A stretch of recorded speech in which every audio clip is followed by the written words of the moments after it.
بین الحرمین و حرم آقام حسین و حرم آقام ابوالفضل. بین الحرمین و حرم آقام حسین و حرم آقام ابوالفضل. مجنون حسینم مدیون ابوالفضل. مجنون حسینم مدیون ابوالفضل. اشتفا بگیره لا حول ولا قوة الا بالله العلی العظیم. اعوذ باللہ من الشیطان الرجیم. بسم اللہ الرحمن الرحیم. الحمد للہ الذی ہدانا لہذا وما كنا لنهتدي لولا ان هدانا الله. لقد جاءت رسل ربنا بالحق ثم الصلاة والسلام على سید الانبیاء والمرسلین خاتم النبیین حبیب الہ العالمین سیدنا و مولانا بالقاسم محمد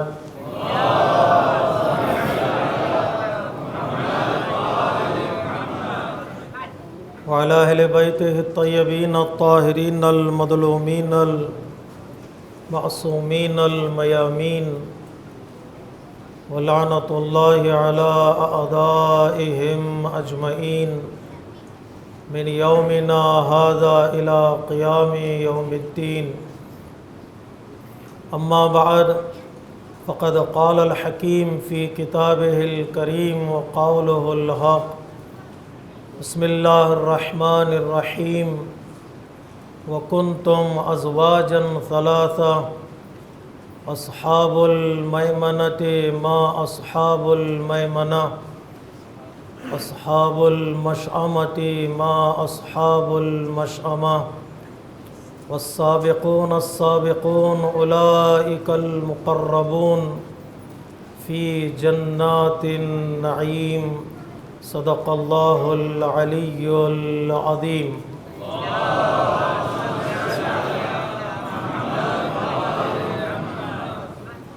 عزاداران امام مظلوم، جس موضوع کے تحت ہماری مجالس عزا کا سفر جاری ہے وہ موضوع ہے قرآن مجید میں جنت کی چابیاں، جس کے ذیل میں ہم نے گزشتہ مجالس عزا میں ایمان اور عمل کی صورت میں ایک ایسی صفت، ایک ایسی چابی کا تعارف کروانے کی کوشش کی کہ جس کے ذریعے سے انسان اپنے آپ کو جنت کا حقدار بنا سکتا ہے. اس لیے کہ جنت تک پہنچنے کے لیے انسان کو قیمت ادا کرنی پڑتی ہے. وہ قیمت مادی قیمت نہیں، اس لیے کہ جنت پیسوں سے نہیں خریدی جا سکتی. جنت سفارشات پر، گزارشات پر ملنے والی چیز کا نام نہیں ہے. جنت کے لیے انسان کو قیمت ادا کرنی پڑتی ہے، اور وہ قیمت ہے ایمان اور عمل صالح.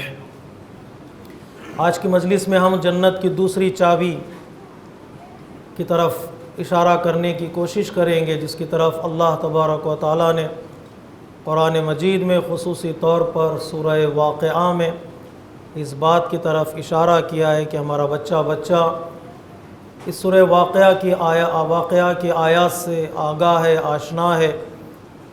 ہمارے ہاں گھروں میں مغربین کے بعد یا مغربین کے درمیان اس سورہ کو پڑھا جاتا ہے. رزق کی برکت کے لیے، سسٹیننس کو حاصل کرنے کے لیے، جاب کی جو لوگ تلاش کر رہے ہیں ان کے لیے، اور گھروں میں برکت کے لیے اس سورہ کی تلاوت ہوتی رہتی ہے. اللہ تبارک و تعالیٰ نے جہاں پر اس سورہ کی برکتوں میں سے ایک برکت رزق کو قرار دیا ہے، وہیں پر پروردگار عالم نے اس سورہ میں ان لوگوں کا تعارف کروایا ہے جو لوگ جنت کے حقدار بنتے ہیں. مومنین کو یا انسانوں کی 3 قسمیں اللہ تبارک و تعالیٰ نے اس سورہ میں بتائی ہیں کہ لوگوں کی 3 کیٹیگریز ہیں۔ پہلی قسم لوگوں کی وہ جو لوگ اصحاب میمنہ ہیں، وَكُنْتُمْ أَزْوَاجًا ثَلَاثًا، 3 گروپ میں بٹیں گے لوگ قیامت کے دن۔ ان میں سے پہلا گروپ اصحاب الیمین ہے، اصحاب المیمنہ، جو نیکیاں اس دنیا سے لے کر جاتے ہیں، جو اچھائیاں اس دنیا سے لے کر جاتے ہیں، پروردگار عالم نے انہیں اصحاب المیمنہ سے یاد کیا ہے۔ اور دوسرا گروہ لوگوں کا اصحاب المشأمہ، خدا نخواستہ کچھ لوگ ایسے ہوتے ہیں جو اس دنیا سے اپنے لیے برائیوں کو اکٹھا کرتے ہیں، خطاؤں کو اکٹھا کرتے ہیں، ان کو پروردگار عالم نے اصحاب المشأمہ سے یاد کیا ہے۔ اور کچھ لوگ ہیں جو سابقون السابقون ہیں، نیکیوں میں سبقت لینے والے، نیکیوں میں آگے بڑھنے والے، اور نیکیوں میں سب سے پہلے آنے والے۔ اور ان کے لیے پروردگار عالم نے 2 نعمتوں کی طرف اشارہ کیا ہے، ایک میٹیریل نعمت ہے، مادی نعمت ہے، اور ایک اسپریچول نعمت ہے۔ جو نعمت مٹیریل ریوارڈ ہے ان کے لیے وہ یہ کہ پروردگار عالم ان کو جنت عطا کرے گا، اگرچہ جنت کا بھی بعض علماء نے کہا یہ بھی ایک اسپریچول ریوارڈ ہے، لیکن انسان کے بدن کی خواہشات وہاں پوری ہوتی ہیں تو پروردگار عالم ان کو جنت بعنوان انعام عطا کرے گا۔ اور دوسرا انعام اسپریچول انعام ہے کہ اولئک المقربون، جنت سے بڑا انعام، جنت سے بہتر انعام کہ وہ لوگ جو سابقون میں سے ہو جاتے ہیں، پروردگار عالم ان کو اپنے قریب بنا لیتا ہے، وہ مقرب بارگاہ پروردگار ہو جاتے ہیں۔ قریب ہونا سب سے بڑا انعام ہے ایک مومن کے لیے اللہ کی بارگاہ میں، اس کے بعد جنت بھی ان کو دی جائے گی۔ میرے عزیزوں، میرے بزرگوں، اس آیہ کریمہ کے ذیل میں ہم 3 سٹیجز پر اپنی گفتگو کو آگے بڑھائیں گے۔ پہلا مرحلہ ہے کہ وہ کون سے کام ہیں جن کاموں میں ہمیں سبقت لینی چاہیے، اور وہ کون سے کام ہیں جن کاموں میں ہمیں آگے نہیں بڑھنا ہے یا جلدی نہیں کرنا ہے، اور دوسرے جلدی کرنے کے لیے، آگے بڑھنے کے لیے کنڈیشنز کیا ہیں، شرائط کیا ہیں، اور تیسرے ان تمام صفات کے لیے رول ماڈل ہمارے لیے کون ہیں۔ گفتگو آگے بڑھانے سے پہلے میں 2 مقدمات آپ کی خدمت میں پیش کرنا چاہتا ہوں۔ پہلا مقدمہ یہ کہ ہم نے کل کی مجلس میں اشارہ کیا تھا کہ جو ارریسپانسبل ہوتے ہیں، جو لوگ ایکٹیو نہیں ہوتے، جو لوگ اپنے آپ کو بیدار نہیں کرتے، وہ لوگ سفر نہیں کر پائیں گے، وہ لوگ جرنی نہیں کر پائیں گے، وہ لوگ قافلے سے، کاروان سے پیچھے رہ جائیں گے۔ اس لیے پروردگار عالم نے قرآن مجید میں سٹیجز کو بتایا ہے کہ کس طرح آگے بڑھنا ہے۔ ہر وہ سٹیج جو انسان کی زندگی میں پایا جاتا ہے، پروردگار عالم نے اس کی طرف اشارہ کیا ہے۔ ایک، پروردگار عالم نے کہا تم اپنی نیتوں کو اچھی کرو، اپنی انٹینشنز کو کلیئر کرو، کیا کرنے جا رہے ہو اور کیا کرنے کا تمہارا ارادہ ہے۔ جب تک انٹینشنز پیور نہ ہو، کلیئر نہ ہو، سنسیئر نہ ہو، انسان آگے نہیں بڑھ سکتا۔ لیکن صرف انٹینشن کا ہونا کافی نہیں ہے، انٹینشن کے ساتھ ساتھ انسان کو کوشش کبھی کرنا چاہیے، اس لیے کہ انسان کا دوسرا نام ہے کوشش، انسان کا دوسرا نام ہے تلاش۔ وَأَن لَيْسَ لِلْإِنسَانِ إِلَّا مَا سَعَى، انسان کچھ بھی نہیں ہے مگر کوشش کی۔ نتیجے تک پہنچنا یا نہ پہنچنا یہ دوسرا مرحلہ ہے، لیکن انسان اپنی طرف سے پوری کوشش کرے، کوشش کا ثواب اللہ تبارک و تعالی انسان کو عطا کرتا ہے۔ ایک نیت ہو اور دوسرے کوشش ہو، اور کوشش بھی ہو اور انسان صرف پلان بناتا رہے اور انسان صرف سوچ تیار کرتا رہے، تب بھی انسان کامیاب نہیں ہوگا۔ پروردگار عالم قرآن مجید میں کہتا ہے اس کے ساتھ انسان کو چلنا پڑے گا۔ فمشو علی مناکبہا، جو ہم نے تمہیں حیوانات عطا کیے ہیں، ہم نے تم کو زمین عطا کی ہے، اس زمین پر چلو، واک کرو۔ جب تک واک نہیں کرو گے، چلو گے نہیں، صحیح استعمال نہیں کرو گے اللہ کی نعمتوں کا، اس وقت تک تمہیں ترقی نہیں ملے گی، اس وقت تک کامیابی نہیں ملے گی۔ چلنا پڑے گا، اور چلنا کافی ہے، قرآن کہتا نہیں صرف چلنا بھی کافی نہیں ہے، تمہیں دوڑنا پڑے گا۔ اگر آپ حضرت میرے ساتھ ہیں، صرف چلنا بھی کافی نہیں ہے، دوڑنا پڑے گا۔ سورہ جمعہ میں پروردگار عالم نے کہا جب مؤذن آواز بلند کرے اذان کی، تمہیں بلائے نماز کے لیے، وہاں چل کر آؤ نہیں ہے، وہاں دوڑ کر آؤ ہے۔ فَاسْعَوْا إِلَىٰ ذِكْرِ اللَّهِ، تیزی کے ساتھ تمہیں آنا پڑے گا، دوڑ کر آنا پڑے گا۔ یہ نہیں کہ امام جمعہ و جماعت تھوڑا دیر سے شروع کرے، نہیں، آنے والے تھوڑا جلدی آ جائے تو سارے مسائل حل ہو جاتے ہیں۔ فَاسْعَوْا إِلَىٰ ذِكْرِ اللَّهِ، 1 گھنٹے کے لیے اپنے کاموں کو چھوڑ دو، اپنی بھی تجارت کو چھوڑو، اپنی دکان کو بند کرو، اللہ کے ذکر کی طرف دوڑ کر آؤ۔ عزت دو اللہ کے پیام کی، عزت دو مؤذن کی آواز پر۔ لبیک ہو، آواز مؤذن کی نہیں ہے، پکار اللہ کی ہے، مؤذن کی زبان ہے، اللہ کی پکار ہے، اس کی ریسپیکٹ کرو۔ دوڑ کر آؤ، 1 گھنٹہ نماز پڑھو اور واپس چلے جاؤ، کام پر جاؤ۔ فانتشروا فی الارض، زمین میں پھیل جاؤ، محنت کرو، تلاش کرو۔ فرق کیا ہے؟ 1 گھنٹہ اگر تم اللہ کے لیے دو گے تو جب تجارت کے لیے نکلو گے نماز کے بعد، اب اللہ تمہارے ساتھ ہوگا، اللہ کا فضل تمہارے ساتھ ہوگا۔ نماز سے پہلے گن گن کر کما رہے تھے، نماز کے بعد جب اللہ تمہارے ساتھ ہوگا، اللہ گن کر نہیں دیتا ہے، اللہ تمہارا دامن بھر دے گا۔ فضل اور ہے، عدل اور ہے۔ عدل یعنی محنت کا نتیجہ، فضل یعنی اس کا کرم ہے۔ جب اس کا کرم کا دروازہ کھل جاتا ہے، انسان گن نہیں پاتا ہے عطائے پروردگار عالم۔ فضل لو، وانتشروا فی الارض وابتغوا من فضل اللہ، اللہ کو ساتھ لے کر لینا پڑے گا۔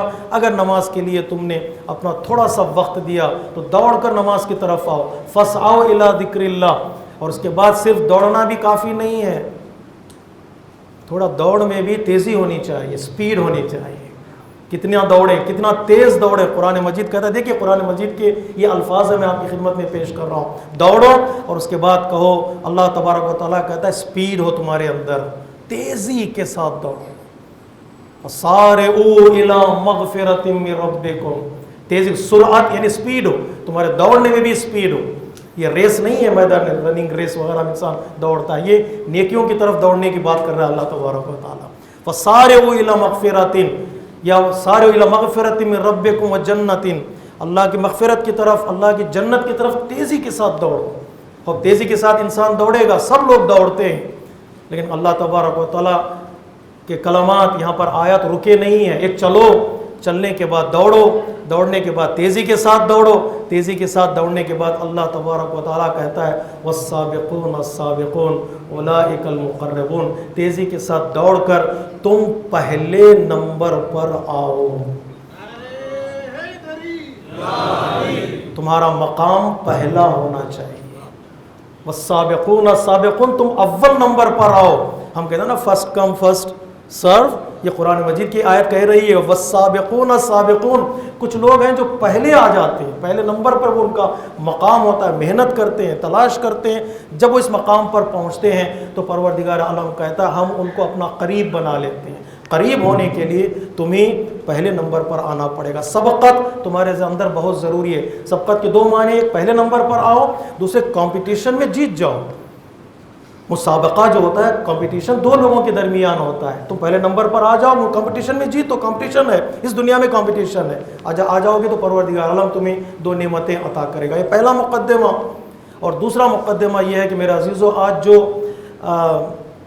لوگ ایکسٹریمزم کی بات کرتے ہیں، کہتے ہیں کہ یہ لوگ، جو لوگ تھوڑا بہت کام زیادہ کرنے لگتے ہیں، یا مذہبی دائرے میں کام عبادت زیادہ کرنے لگتے ہیں، یا ان کے لیے جو لفظ استعمال کیا جاتا ہے، یہ ایکسٹریمسٹ ہو گئے ہیں۔ زیادہ نصیحتیں کرو تو کہتے ہیں یہ ایکسٹریمسٹ ہیں، زیادہ حجاب کی بات کرو کہیں گے ایکسٹریمسٹ ہیں، ذرا عبادتوں کی بات کرو یہ ایکسٹریمسٹ ہو گئے ہیں، یہ تو آگے بڑھ رہے ہیں۔ تو یہ قرآن مجید کی آیت کہہ رہی ہے، ہاں گناہ میں آگے بڑھنے کا نام ایکسٹریمزم ہے، غلطیوں میں آگے بڑھنے کا نام ایکسٹریمزم ہے، اس سے آگے نہ بڑھو، لیکن نیکیوں میں جتنا آگے بڑھتے چلے جاؤ گے ایکسٹریمزم نہیں ہے، بلکہ یہ توفیق پروردگار عالم ہے۔ یہ توفیق پروردگار، والسابقون السابقون، تمہیں آگے بڑھنا ہی ہے، تمہیں آگے نکلنا ہی ہے دوسروں سے. دیکھو کمپٹیشن بھی ہو تو نیکیوں میں ہو, مسابقہ بھی ہو تو نیکیوں میں ہو, مقابلہ بھی ہو تو نیکیوں میں ہو. یہاں پر ایکسٹریمزم کا کوئی تصور نہیں ہے, اس کو ذہنوں سے نکال دے. نیکیوں کی راہ میں حد سے آگے بڑھ گیا, نیکیوں کی راہ میں حد سے آگے بڑھنے کا تصور نہیں ہے. نیکی انجام دینے میں تم جتنی جلدی کرو گے اتنا ہی تم ثواب کماؤ گے, جتنی جلدی کرو گے اتنا ثواب کماؤ گے. یہ دوسرا مقدمہ ہے. جو بحث ہماری شروع ہوتی ہے وہ یہاں سے شروع ہوتی ہے. وہ بحث یہ ہے کہ کن چیزوں میں ہم آگے بڑھیں, کن چیزوں میں ہم آگے بڑھیں. قرآن کیا کہتا ہے کہ کن چیزوں میں سبقت لینی چاہیے اور کن چیزوں میں سبقت نہیں لینی چاہیے. آپ کی توجہ میری طرف ہے, کن چیزوں میں سبقت لینی چاہیے نہیں لینی چاہیے. دیکھیں قرآن مجید کی 2-3 آیتیں, آپ کو آیتوں کے حصے آپ کی خدمت میں پیش کروں گا. دیکھیے سبقت ہم کہاں لینا چاہیے, ہمیں کہاں نہیں لینا چاہیے, نتیجہ آپ کے ہاتھ میں آئے گا. قرآن مجید کہتا ہے پہلی چیز جہاں پر تمہیں سبقت لینی ہے, آگے بڑھنا ہے, فرنٹ لائن میں تمہیں کھڑے ہونا ہے, قرآن کہتا ہے سبقونا بالایمان. ایمان کی بات ہو تو تمہارا نام پہلے آنا چاہیے لسٹ میں. اگر نام لکھا جائے تو وہاں ہمارا نام پہلے آنا چاہیے. چھٹے امام جعفر صادق علیہ الصلوۃ والسلام ارشاد فرماتے ہیں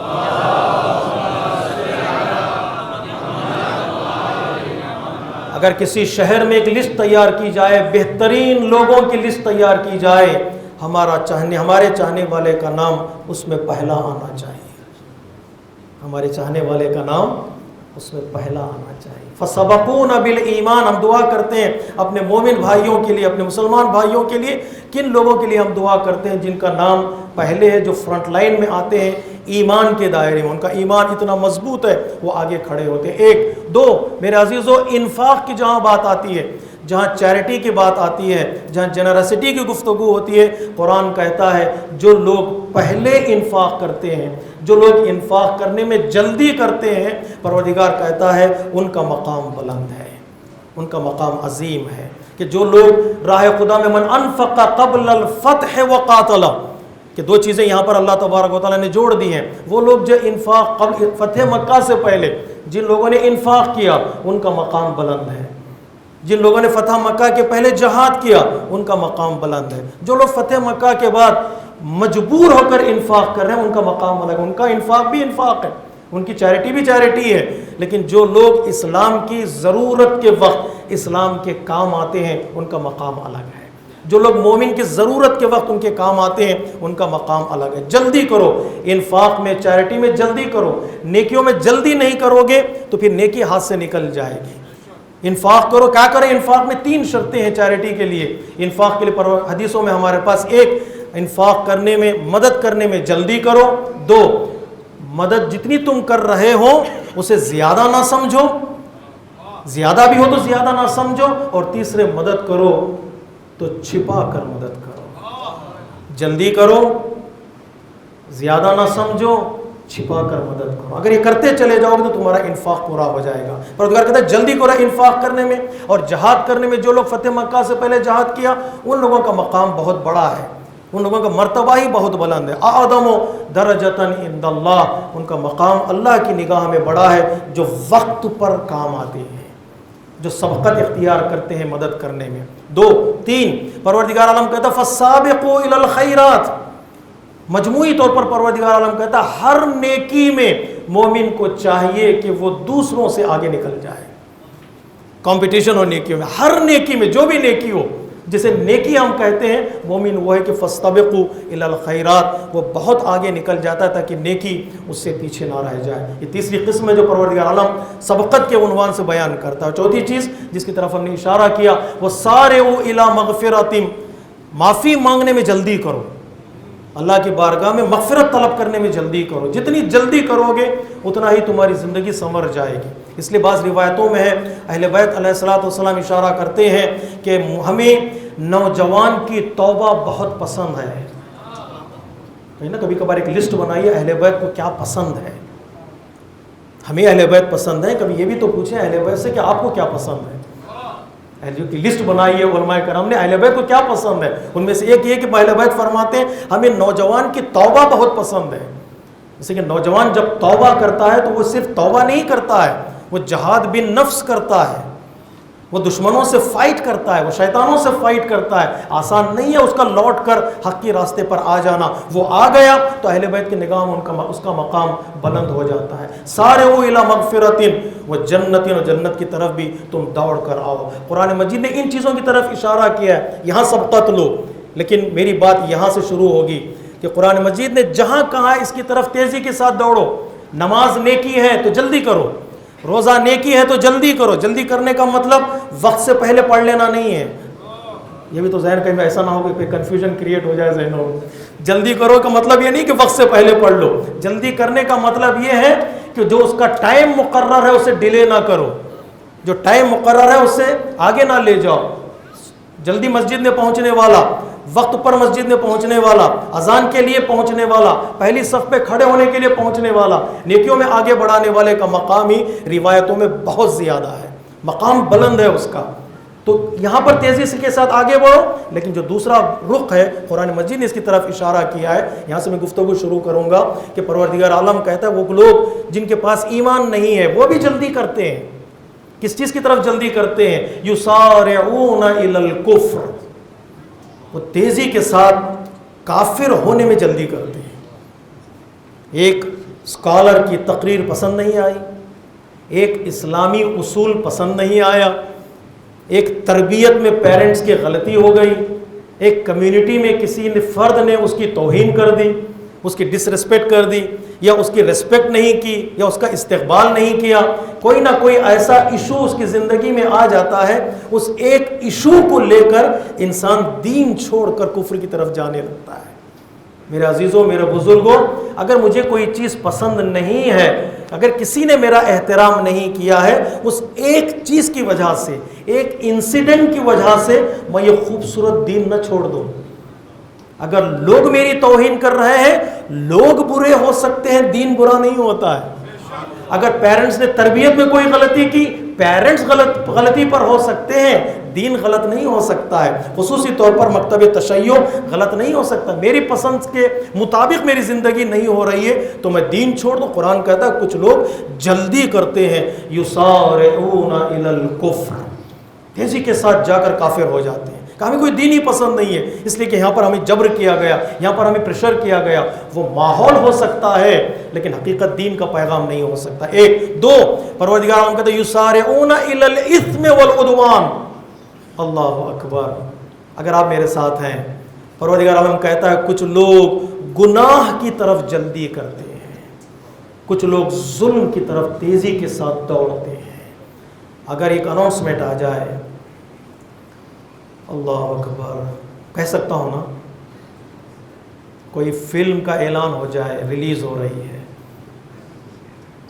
پوسٹر لگ جائے، میسیج آ جائے 8 دن کے بعد ریلیز ہونے والی فلم ہے، 8 دن پہلے بکنگ شروع ہو جاتی ہے. تیزی کے ساتھ لوگ دوڑتے ہیں کہ ہم وہاں پر بک کرا لیں، سب سے پہلے فلم دیکھنے والے ہم بن جائیں. یہ کیا یسارعون الی الاثم میں نہیں آتا ہے؟ کیا گناہ کی طرف انسان تیزی سے نہیں دوڑ رہا ہے؟ کہ تیزی کے ساتھ انسان مسٹیکس کی طرف نہیں جا رہا ہے؟ کیا تیزی کے ساتھ انسان اس سن کی طرف نہیں جا رہا ہے جس سے پروردگار عالم نے روکا ہے؟ یسارعون الی الاثم، قرآن کہتا ہے تیزی کے ساتھ آدمی دوڑ رہا ہے، اور وہاں پر انسان گناہ میں کے دائرے میں چلا جاتا ہے، اور جانے کے بعد اطمینان کا احساس کرتا ہے. اگر 5 منٹ دیری ہو جائے نیک کاموں میں، انسان بوجھ کا احساس کرتا ہے. تو قرآن کہتا ہے تو یسارعون الی الاثم والعدوان، ظلم کی طرف انسان آگے بڑھتا ہے، تیزی کے ساتھ آگے بڑھتا. قرآن کہتا ہے جہاں آگے بڑھنا ہے وہاں آگے بڑھو، پہلے نمبر پر ہو. جہاں آگے نہیں بڑھنا ہے وہاں اپنے آپ کو روک لو. تم اگر آگے بڑھ جاؤ گے تو نقصان میں رہو گے، خدا کا عذاب تمہارے شامل حال ہوگا، جنت تک تم پہنچ نہیں سکتے. تو یہ وہ جگہ جہاں آگے بڑھنا ہے، اور یہ وہ جگہ جہاں ہمیں آگے نہیں بڑھنا ہے. اپنے آپ کو، اپنے دماغ کو، اپنے ذہن کو، اپنے دل کو، اپنے گھر والوں کو ہمیں کنٹرول کرنا ہے. یہاں آگے نہیں بڑھنا ہے، اس لیے کہ یہاں آگے بڑھتے چلے جائے انسان کے کردار پر، انسان کے اخلاق پر سوالیہ نشان لگتا چلا جائے گا. دیکھیے آپ، آئیے دوسرا مرحلہ جو کنڈیشنز کا مرحلہ ہے. کون لوگ آگے بڑھتے ہیں، کن کو آگے بڑھنا چاہیے، کب انسان آگے بڑھتا ہے. پوری توجہ چاہتا ہوں میرے عزیزوں. آگے بڑھنے کے لیے جو پہلی کنڈیشن وہ ہے یہ ہے کہ انسان صحیح راستے پر کھڑا ہو. سبقت کے لیے، سرعت کے لیے، اسپیڈ کے لیے انسان کے لیے ضروری ہے کہ وہ صحیح راستے پر ہو، صحیح راہ پر ہو. اگر غلط راستے پر ہو، جتنا تیزی کے ساتھ چلتا چلا جائے گا اتنا ہی وہ حق سے دور ہوتا چلا جائے گا. بعض علماء نے مثال دی ہے کہ جو ہم نماز میں دعا کرتے، ایک دعا نماز میں واجب ہے. وہ دعا کون سی ہے نماز میں واجب ہے؟ بعض علماء کہتے ہیں 2 دعائیں واجب ہیں، بعض علماء کہتے ہیں 1 دعا واجب ہے. دعا مستحب ہے، ریکمینڈیڈ ہے. وہ کون سی دعا ہے جو نماز میں واجب ہے، ہمیں پڑھنا ہی پڑے گا، ہمیں وہ دعا کرنی ہی پڑے گی؟ اہدنا الصراط المستقیم، پروردگار ہمیں سیدھا راستہ دکھا ان لوگوں کے لیے، یا پروردگار سیدھے راستے پر قائم رکھ ہم لوگوں کے لیے. پتہ نہیں پیغام پہنچا کہ نہیں پہنچا. سب مل کے صلوات پڑھیے محمد و آل محمد.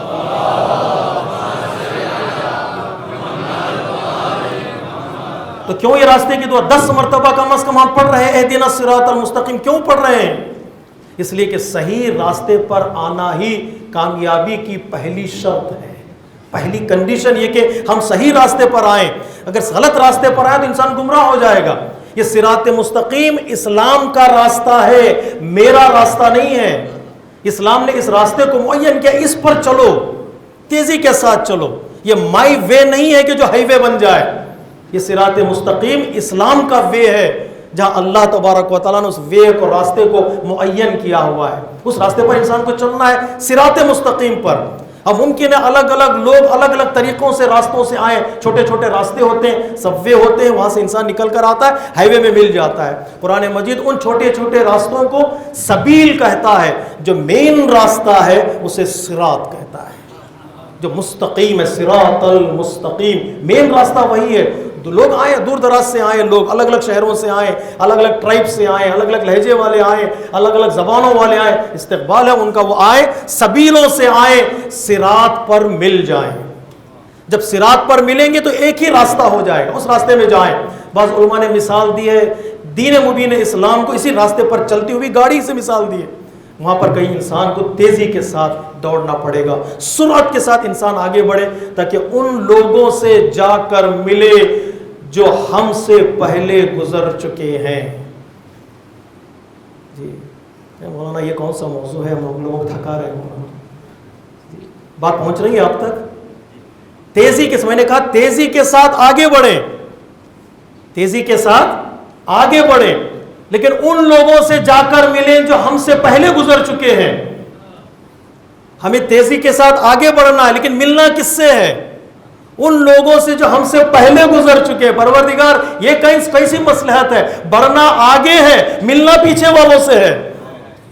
وہ گزرے ہوئے لوگ ہیں لیکن وہ پیچھے نہیں ہیں، وہ تمہاری حد نگاہ سے آگے ہیں، وہ تمہاری سوچ سے بھی آگے ہیں. جتنا پیچھے جاؤ گے امامت سے ملنے کے لیے اتنا آگے بڑھتے چلے جاؤ گے دنیا میں کامیاب ہونے.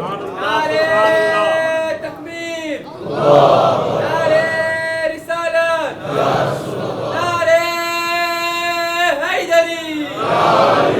ہمارا دین پیچھے نہیں ہے، لیکن مجھے آگے بڑھنا ہے ان سے ملنے کے لیے جن کا مقام بلند ہے، جو تاریخ سے بھی آگے ہیں، جو ہسٹری سے بھی آگے ہیں. پیچھے جاؤں گا ان سے ملوں گا. کہاں تک جا کر ملوں گا؟ غدیر سے جا کر ملوں گا، کربلا سے جا کر ملوں گا. میری ترقی غدیر سے ملنے میں ہے، الگ ہونے میں نہیں ہے. میری کامیابی کربلا سے ملنے میں ہے، الگ ہونے میں نہیں ہے. مجھے تیزی کے ساتھ بڑھنا پڑے گا. راستے کا انتخاب بہت ضروری ہے. 1 2 میرے عزیزوں، میرے بزرگوں، اپنی ایبیلٹی کو، اپنی پوٹینشیل کو، اپنے استعداد کو، اپنی قابلیت کو بھی سمجھنا بہت ضروری ہے. آگے بڑھنے کے لیے انسان اپنے آپ کو دیکھے کتنا تیز دوڑ سکتا ہے، کتنا آگے جا سکتا ہے. علم کا سہارا لے، حلم کا سہارا لے، صبر کا سہارا لے. جتنا لیتا چلا جائے گا اتنا ہی انسان آگے بڑھتا چلا جائے گا. گاڑی تیزی سے آگے کیسے بڑھ سکتی ہے؟ جب اس کے اندر آگے بڑھنے کے ایک وسائل موجود ہوں. تو کون سے وسائل مجھے لینے ہیں؟ ممکن ہے اس راستے میں انسان بہت پیچھے رہ جائے. مجھے لینا ہے علم کا سہارا، مجھے لینا ہے صبر کا سہارا، مجھے لینا ہے شکر کا سہارا، مجھے لینا ہے حلم کا سہارا. ان سہاروں کو لو. وہ دیتا ہوا میں آگے بڑھوں تو تیزی کے ساتھ آگے بڑھ سکتا ہوں. یہ ضروری ہے کہ انسان اپنی کیپیسٹی کو سمجھے, اپنی قابلیت کو بڑھائے آگے. جب مضبوط کرے گا تو وہ آگے بڑھے گا. کتنے لوگ ہیں جو اس قابلیت کو نہیں سمجھے, وہ پیچھے رہ گئے. اور آگے وہی بڑھتا ہے انسان جو جاگ رہا ہوتا ہے, جو بیدار ہوتا ہے. اگر بیدار نہیں ہوا ہے تو وہ آگے نہیں بڑھ سکتا, مشکل میں پھنس جاتا ہے, اس لیے کہ آگے بڑھنے کا اس کے لیے راستہ کھلا نہیں ہوتا ہے. ٹھیک ہے, تو مراحل کو طے کیجئے گا. ایک ایمان میں سبقت کرے, اور انفاق میں سبقت کرے, نیکیوں میں سبقت کرے, مغفرت میں سبقت کرے, جنت میں جانے کے لیے تیزی کے ساتھ آگے بڑھے, پہلے نمبر پر آئے. پروردگار ہمیں رول ماڈل چاہیے. باتیں ہماری سمجھ میں نہیں آ رہی ہیں. کون ہے جو ایمان میں سبقت لینے والا, کون ہے جو انفاق میں سبقت لینے والا, کون ہے جو نیکیوں میں آگے بڑھنے والا. آواز قدرت آئے گی, رسول کے بزم میں بیٹھے ہوئے اصحاب میں ڈھونڈو, تمہیں وہ بھی نظر آئے گا جس نے ایمان میں سبقت لی ہے, تمہیں وہ بھی نظر آئے گا جو انفاق میں سبقت لی ہے, تمہیں وہ بھی نظر آئے گا جو ہر نیکی میں سب سے پہلے نظر آیا ہے.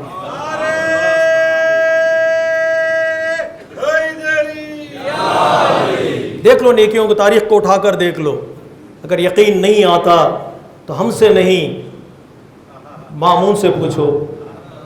مامون نے علماء اہل سنت کا دربار سجایا یہ پوچھنے کے لیے, بتاؤ ایمان سب سے پہلے پیغمبر اسلام پر ایمان لانے والا کون ہے؟ صاحب نے کہا کسی کا نام لیا تو مامون نے کہا کہ علی کا نام اس میں نہیں آئے گا؟ سب سے پہلے ایمان لانے والوں کی لسٹ میں علی کا نام نہیں آئے گا؟ علماء نے کہا علی تو بچے تھے, علی تو بچے تھے, ابھی 4 سال کا سن نہیں ہے, اس نے روایت نقل کر دی تو روایت معتبر. جی ابھی 4 سال کا سن نہیں ہے, اس نے کوئی روایت نقل کر دی پیغمبر اسلام سے تو وہ معتبر. اور مولا کائنات ایمان لے آئے تو ابھی بچے ہیں. اگر یہی بچہ کہہ دو تو جتنی روایتیں نقل ہوئے ساری روایتیں چلی جائیں گی. کہ علی بچے ہیں تو ظالم یہ جملہ کہتا, مامون بنی عباس کا خلیفہ یہ جملہ کہتا بچے ہیں. کہاں بچے ہیں؟ مومن ہے, ایمان تو نہیں آئے لیکن بچے ہیں. تو مامون کہتا ہے یہ رسول کو کیا کہتے ہو جس نے بچے کا ایمان ایکسپٹ کر لیا؟ اس رسول کو کیا کہو گے جس نے بچے کا ایمان ایکسپٹ کر لیا؟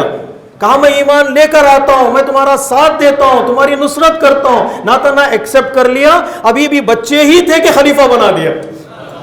تو یا تو مانو بچے تھے لیکن شعور اتنا بلند تھا کہ بڑے بڑے وہاں تک پہنچ نہیں سکتے.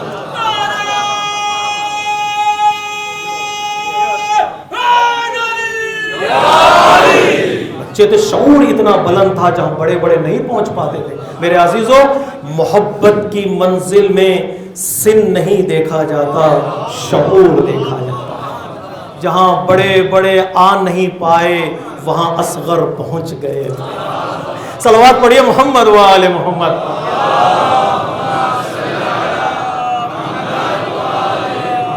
وہاں سن نہیں دیکھا جاتا, وہاں شعور دیکھا جاتا ہے. وہاں عمر نہیں دیکھی جاتی, وہاں قابلیت دیکھی جاتی ہے. جب بڑے بڑے اصحاب کربلا نہیں پہنچ سکے, وہاں علی اصغر نے حسین کی آواز پر لبیک کہتے ہوئے اپنے آپ کو جھولے سے گرا کر بتا دیا, حسینیت میں شعور کو بلند کرو, عمر ختم ہو جائے گی.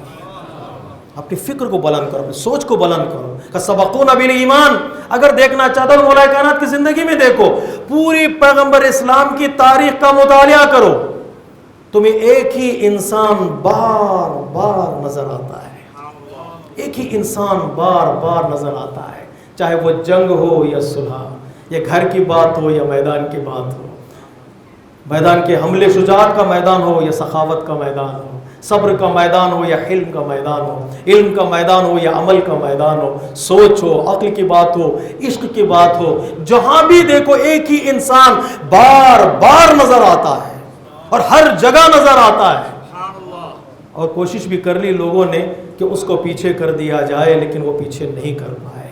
جو پیچھے کرنے والے تو وہ اتنے پیچھے ہو گئے, تاریخ ان کا نام ڈھونڈتے رہ گئی, کہیں نام نظر نہیں آیا. ہر جگہ نظر آتا ہے. ایک ہمارے یہاں مشہور ہے, قوالی میں یہ جملہ کہا جاتا ہے, دمادم مست قلندر علی کا پہلا نمبر. ماشاءاللہ, بچے کو یاد ہے علی کا پہلا نمبر. یہ علی کا پہلا نمبر کیا ہے؟ اردو زبان میں پہلا نمبر کسے کہا جاتا ہے؟ جہاں 2 آدمی ہوں یا 3 ہوں یا 4 ہوں, کسی معرکے میں 4 نظر آئیں, ان میں سے علی پہلے نمبر پر آ جائے تو پہلا ہوگا. پہلا کا تصور وہاں پایا جاتا ہے جہاں دوسرا بھی ہو, جہاں تیسرا بھی ہو, یا ایک اور عدد استعمال کر دو جہاں چوتھا بھی ہو. پہلا وہاں استعمال کیا جاتا ہے جہاں دوسرا, تیسرا اور چوتھا ہو. لیکن ایسے میدان رسول کی زندگی میں نظر آئیں گے وہاں سوائے علی کے کوئی نظر ہی نہیں آیا.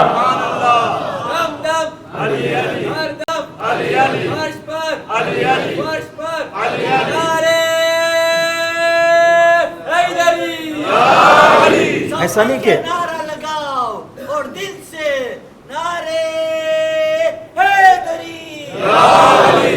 ایسے میدان ہے جہاں پر کوئی دوسرا نظر ہی نہیں آیا ہے. اور نظر ہی نہیں آیا یہ نہیں کہ اب 2 لوگ 4 لوگ چلے تھے علم لینے کے لیے تو علی پہلے پہنچ گئے. نہیں بھیا, جہاں بات جنگ کی آئی تو وہاں کوئی نظر ہی نہیں آیا.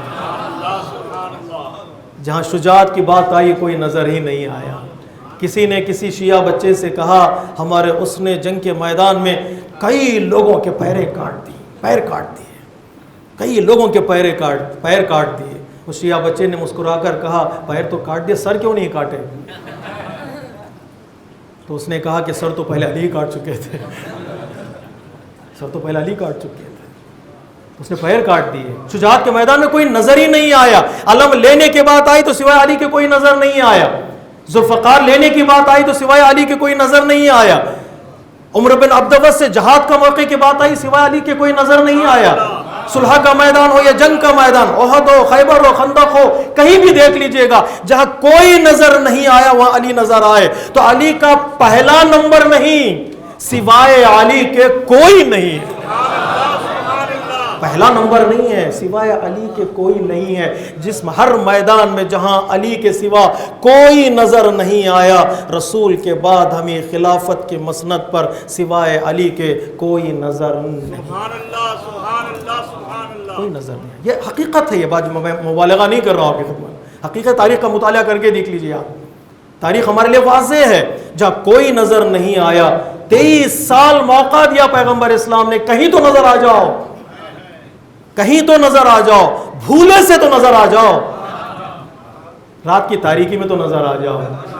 کہیں نظر نہیں ہے تو پیغمبر اسلام نے کہا اب یہ ذمہ دار آدمی ہے. میرے عزیزوں میسیج بھی آنے والا ہے, گھبرائیے گا نہیں. یہ ذمہ دار آدمی ہے. ذمہ دار آدمی ہی در حقیقت قوم کا لیڈر بن سکتا ہے. جو ہر معرکے میں ذمہ داری نبھا چکا ہے, اب اس پر رسول کو بھی بھروسہ ہے اور اللہ کو بھی بھروسہ ہے. اس لیے پیغمبر اسلام کے لیے پروردگار عالم نے کہا یا ایھا الرسول بلغ, اے رسول پیغام پہنچانے میں جلدی کرو. یہ ترجمہ میں نے تفسیر سے اٹھا کر میں ترجمہ لے کر آیا ہوں. صیغہ امر جو ہوتا ہے, کمانڈ جو ہوتا ہے, کمانڈ میں ڈیلے نہیں ہو سکتا. اے رسول ولایت کے اعلان میں جلدی کرو. بلغ پہنچانا پڑے گا, جلدی کرنا پڑے گا. جلدی کیوں؟ کہیں کوئی ایسا نہ ہو امامت کو مانے بغیر اس دنیا سے چلا جائے. اس لیے کہ نمازوں کی قضا ہو سکتی ہے, روزوں کی قضا ہو سکتی ہے, امامت کی قضا نہیں ہوتی. امامت کی قضا نہیں ہوتی. بڑے ذاکر خطیب گزرے ہیں, وہ ہمیشہ یہ جملہ کہا کرتے تھے, باپ کے مرنے کے بعد بیٹا مولانا کے پاس آ کر کہہ سکتا ہے کچھ پیسہ لے لو میرے باپ کے قضا نمازیں پڑھا دو, کچھ پیسہ لے لو میرے باپ کے قضا روزے رکھوا دو, کچھ پیسہ لے لو میرے باپ کا حج کرا دو. لیکن اس کی اجازت نہیں ہے کچھ پیسہ لے لو میرے باپ کو عاشق علی بنا دو. اس کے لیے کوئی راستہ نہیں ہے, اس کے لیے کوئی راستہ نہیں. کہ یا ایھا الرسول بلغ, جلدی کرو یہ پیغام پہنچ جائے. اس لیے کہ یہ پیغام پہنچا دو ولایت کا, سب کو پتہ چل جائے. اس لیے کہ محنت کی ہے. علی کی محنت کی کمائی کا نام ہے غدیر. جوانی علی نے اللہ کے راستے میں خرچ کی ہے اور سب سے پہلے محنت کی ہے. یہاں پر رک کر ایک جملہ کہہ دوں, علی کا مقام اگر پہلا ہے, علی کا مقام اگر بلند ہے, علی بلندی پر فائز ہیں. میرے عزیزوں, میرے بزرگوں, ہمیں بھی سبقت لینی چاہیے, ہمیں بھی سرعت لینی چاہیے. کن کن میدانوں میں, ہر میدان میں علی کا چاہنے والا بلندی پر نظر آئے.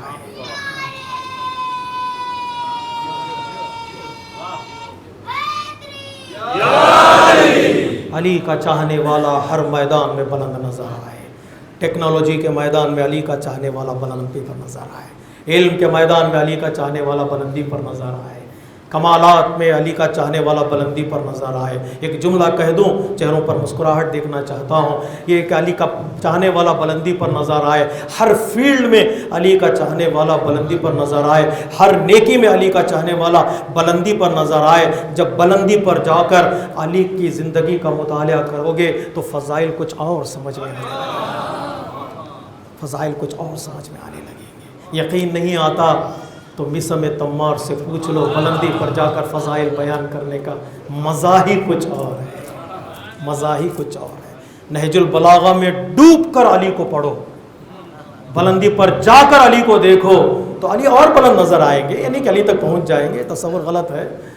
خود بلندیوں کو بھی نہیں معلوم کہ یہ کتنے بلند ہیں, لیکن ہماری ذمہ داری ہے کہ علی کے چاہنے والے ہیں, کربلا کے ماننے والے ہیں, تو ہمارا مقام بھی بلند ہونا چاہیے.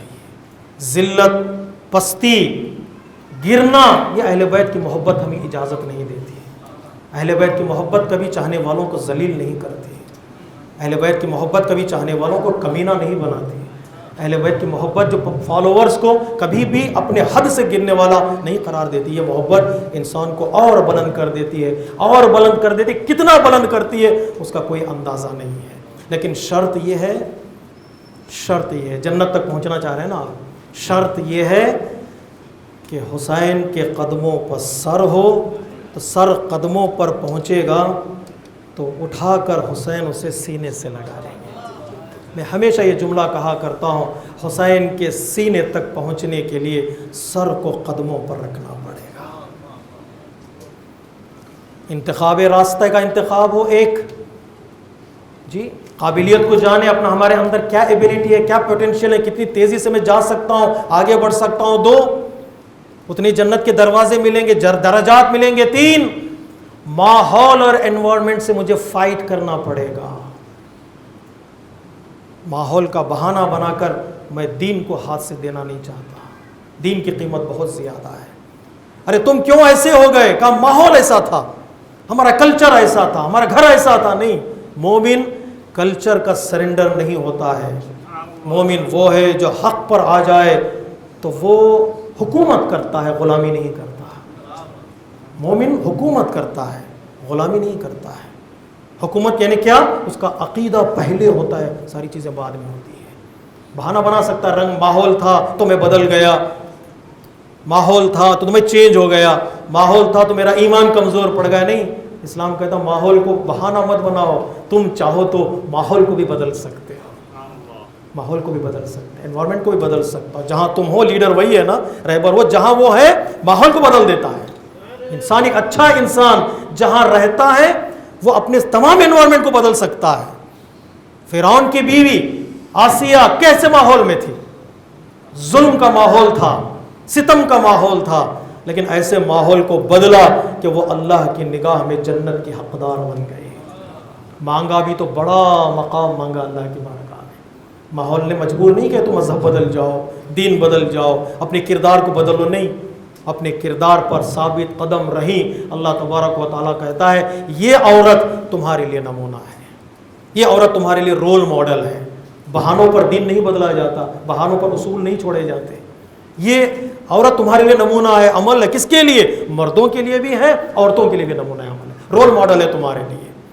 میں دور کہاں جاؤں, بھی آئیے کربلا کے میدان میں دیکھیں کہ ماحول کو کس طرح بدلا جا سکتا ہے. یزید کا لشکر چھوڑ کر حسین کے لشکر کی طرف آنے والے شخص کا نام ہے حر. اس نے ماحول کو بدل دیا. ماحول نے اس کو اسیر نہیں بنایا, ماحول نے اس کو اسیر نہیں بنایا. کیا کیا؟ ماحول پر جیت گئے. ہم نے تاریخ میں سنا ہے لوگ مصیبت سے آسانیوں کی طرف آئے ہیں, لوگ پریشانیوں سے سہولت کی طرف آئے ہیں, لوگ تشنہ لبی سے پانی کی طرف آئے ہیں. حر کائنات کا واحد انسان ہے جو سہولتوں سے پریشانیوں کی طرف آیا ہے, جو پانی سے تشنہ لبی کی طرف آیا ہے. نہیں کہ وہاں جو یزید کے لشکر میں سب کچھ موجود تھا, کمانڈر تھے, کمانڈر 1000 ملٹری ان کے انڈر میں تھی, اس کو چھوڑ کر اکیلا ہاتھ باندھ کر حسین کی طرف آ گیا، اس لیے اس کی نگاہوں میں جو سب سے بڑی قیمت تھی وہ انوائرمنٹ کی نہیں تھی، وہ دنیا کی نہیں تھی، وہ ماحول کی نہیں تھی، وہ عشق حسین کی منزل تھی۔ اس کے ساتھ کسی کا سودا نہیں کیا، کسی کا سودا نہیں کیا۔ اس لیے کسی شاعر نے کہا رنگ ماحول کا کردار پہ چھانے نہ دیا۔ میرے عزیزو، دین کے راستے پر چلتے چلے جائیے، تھوڑا قدم آگے بڑھائیں گے، الہی مدد ہوگی، غیبی مدد ہوگی، ہمارا ایمان مضبوط ہوگا اللہ کی عنایتوں کے بعد۔ اگر تھوڑی دیر چلیں گے تو دین کے راستے میں چلیں گے تو اللہ مدد کرے گا، ضرور مدد کرے گا۔ تاریخ میں ہمارے پاس مثالیں موجود ہیں، میرے پاس وقت نہیں ہے۔ رنگ ماحول کا کردار پہ چھانے نہ دیا، نور نے کھینچ لیا نار میں جانے نہ دیا۔ تھوڑی تیاری دکھائی حر نے، حسین نے کہا میرے پاس آ جا۔ نور نے کھینچ لیا، آگ میں نار میں جانے نہ دیا۔ حر وہ ٹوٹا ہوا شیشہ تھا جسے سرور نے ایسے جوڑا کہ کوئی بال بھی آنے نہ دیا۔ پتہ نا، کوئی معافی مانگنے کے لیے آتا ہے تو ہم کیا کرتے ہیں؟ اگر کوئی ہم سے معافی مانگنے کے لیے آئے تو ہم کیا کرتے ہیں؟ ہم اس کی خطائیں گناتے ہیں۔ جی، بیٹا باپ سے معافی مانگنے کے لیے جائے تو باپ کیا کرتا ہے کہ لسٹ خطاؤں کی اس کے سامنے بیان کر دیتا ہے۔ تم نے یہ کیا تھا، تم نے یہ کیا تھا، تم نے فلاں وقت یہ کیا تھا، تم نے فلاں وقت یہ کیا تھا۔ کوئی بیٹی ماں سے معافی مانگنے جائے تو کیا کرتی ہے ماں؟ خطائیں یاد دلاتی ہے، تم نے کیا کیا تھا، کیوں کیا تھا۔ اللہ رے کریم کربلا، جس نے پانی بند کیا تھا، جس نے راستے کو روکا تھا، وہ آ کر معافی مانگتا ہے۔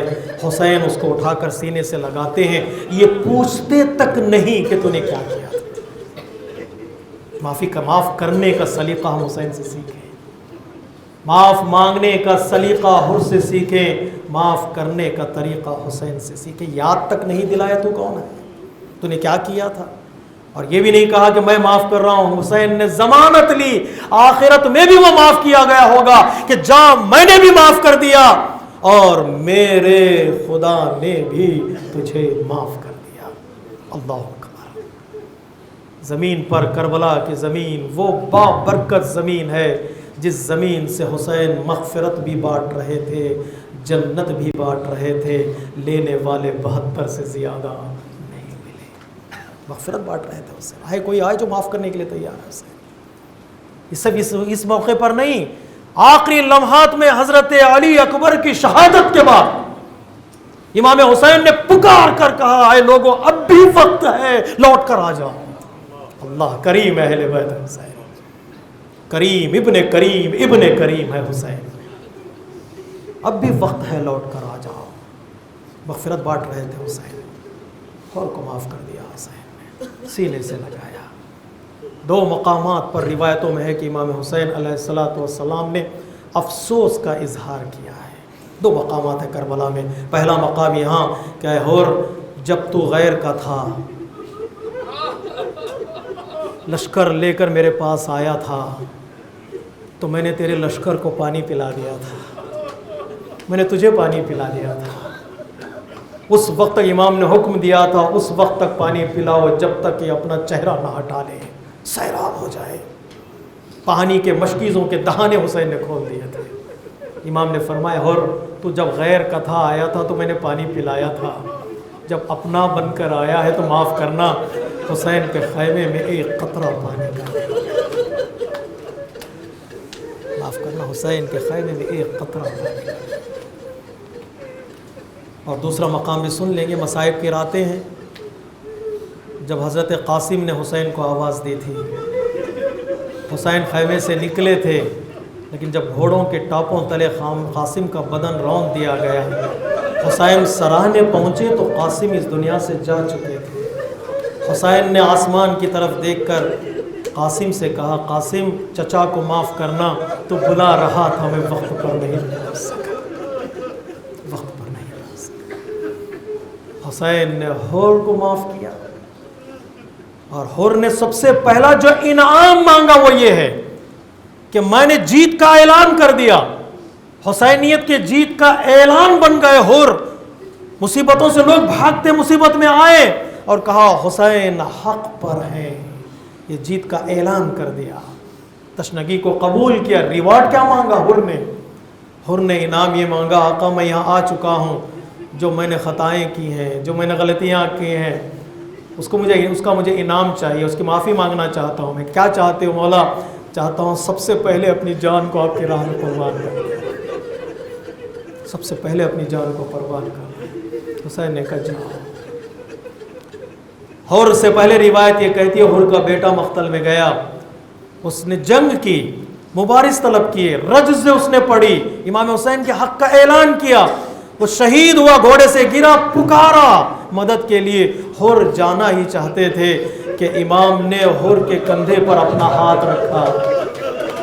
پتہ نہیں آپ پہنچ ہی گئے، آپ پہنچ گئے۔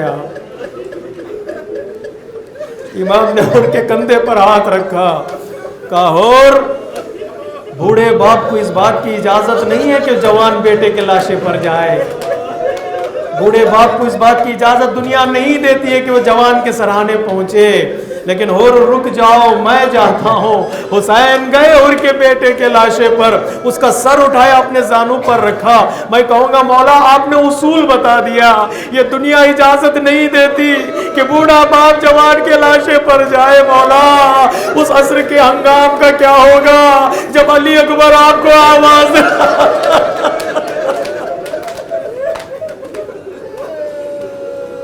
مولا اس وقت کیا ہوگا؟ کیا دنیا کا نظام الٹ جائے گا؟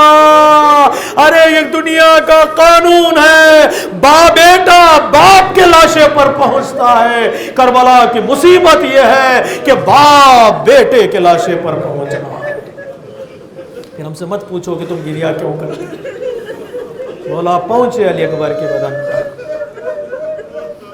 حر اجازت لے کر چلے۔ دشمنوں نے کئی جنازوں کو دشت کربلا میں تلواروں سے ٹکڑے کیے ہیں، ان میں سے ایک حر کا بدن ہے، اس لیے کہ دشمنوں کو غصہ تھا کہ حر انہیں چھوڑ کر چلے گئے ہیں۔ فَقَطَّعُوهُ إِرْبًا إِرْبًا، کئی جگہوں سے حر کا بدن زخمی ہوا تھا، تلواروں سے زخمی کیا گیا۔ حر کے سرہانے امام پہنچے، حر کے سر کو اٹھایا، اپنے زانوں پر رکھا۔ یہ تاریخ کا منظر کوئی بھلا نہیں سکتا ہے، یہ منظر نہیں بھلا سکتا۔ اپنے سر پہ زانوں پر حر کا سر رکھا، حر کا شکریہ ادا کیا، اور ایک جملہ امام نے کہا، انت حر فی الدنیا والآخرہ۔ اے مہمان کربلا، اے مہمان کربلا، خدا حافظ، تیری ماں نے جو تیرا نام رکھا ہے حقیقت میں تو حر ہی ہے، لیکن حر ہے دنیا میں بھی، حر ہے آخرت میں بھی۔ دنیا میں تو آزاد ہو گیا، تو نے اپنے راستے کا انتخاب کیا، تو پہلے نمبر پر آ گیا، تو جنت کا حقدار آخرت میں بن جائے گا۔ حر ہے آخرت میں، جو تو مقام چاہے گا وہ تجھے وہ مقام کر جنت میں تجھے عطا کیا جائے گا۔ انت حر فی الدنیا والآخرہ۔ امام نے اپنے ابا کے دامن کو اٹھایا اور حر کے چہرے سے خون کو صاف کیا۔ کیا دیکھتے ہیں کہ حر کی پیشانی سے خون بہتا چلا جا رہا تھا۔ امام نے اپنے ہاتھ سے خون کو صاف کیا، خون رکا نہیں۔ روایت یہ کہتے ہیں امام نے اپنا ہاتھ جیب میں ڈالا، ایک کپڑا نکالا اور حر کے پیشانی پر باندھ دیا۔ بعض علماء کہتے ہیں یہ رومال فاطمہ ہے، شہزادی نے حسین کے حوالے یہ رومال کیا تھا۔ امام نے وہ کپڑا اور رومال حر کی پیشانی پر باندھا۔ جو ہی کپڑا امام نے باندھا خون رک گیا۔ میں کہوں گا مولا جب کوئی اپنا ساتھ ہوتا ہے اور پیشانی زخمی ہوتی ہے، یوں اس کی پیشانی پر کپڑا باندھا جاتا ہے۔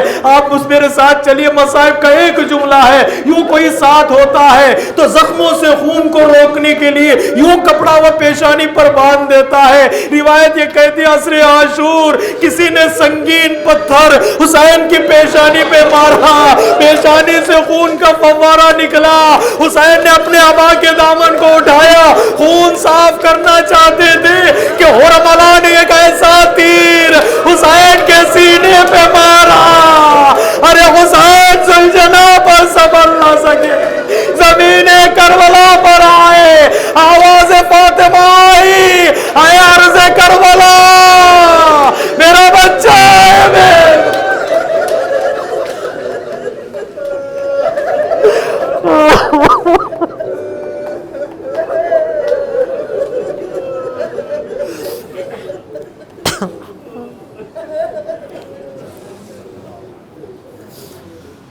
ألا لعنة الله على القوم الظالمين سيعلم الذين ظلموا أي منقلب ينقلبون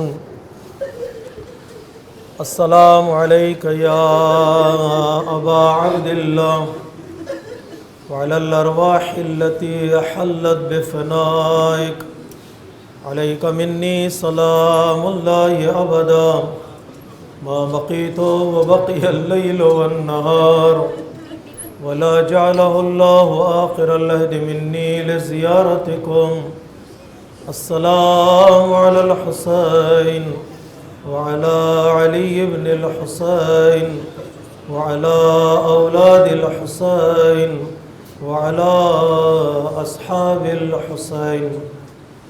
دو اعلان ہے. ایک اعلان ابھی اس مجلس کے بعد انشاءاللہ شبیہ میدان کربلا کی طرف تشریف لے جائیں گے. وہاں پر پروگرام ہے میدان کربلا میں یا شبیہ میدان کربلا میں. ہمارے اسکاؤٹس انتظار کر رہے ہیں ہمارا. تو جینٹس اور لیڈیز سے گزارش ہے کہ اس پروگرام میں شریک ہوں اور کربلا کے منظر کو، کربلا کے شبیہ کو اپنے آنکھوں میں لے آئیں تاکہ محرم کا ہم حق ادا کر سکیں. اور دوسرا شکریہ ہے جماعت کی طرف سے ان نوجوانوں کا، ان یوتھس کا شکریہ جنہوں نے حسینی بلڈ ڈرائیو میں اپنا حصہ لیا اور اپنے خون کا عطیہ بنام امام حسین علیہ السلام عطا کیا.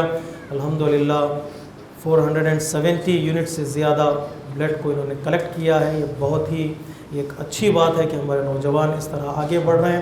اس کے ذریعے سے کسی بیمار، کسی زخمی اور کسی انسان کی یہ خون کام آ جائے تو انشاءاللہ ہماری جماعت کے لیے، تمام شیعان حیدر کرار کے لیے دعائیں ہوں گی. اس لیے کہ یہ جو کام ہوتا ہے در حقیقت انسانی کام ہے بنام امام حسین علیہ السلام. اور اس کی ویڈیو بنائیں، اس کی کلپس بنائیں اور ہم اس کو فارورڈ کریں. لیکن افسوس کہ ہم کبھی کبھار کھانے کی کلپ بناتے ہیں، نیاز کی کلپ بناتے ہیں. کچھ اس طرح کے بھی کام ہو کہ جو ہم دوسری کمیونٹیز میں اس کو فارورڈ کر سکیں. یہ بتائیں کہ حسین کے نام پر آج بھی ہم انسانیت کی خدمت کرنے کے لیے تیار ہیں. بس بہت بہت شکریہ. اسی طرح پروگرامز میں پارٹیسپیشن کی توفیق کے لیے اور بہتر سے بہتر انداز میں عزائے سید الشہداء منانے کی توفیق کے لیے صلوات پڑھی محمد و آل محمد.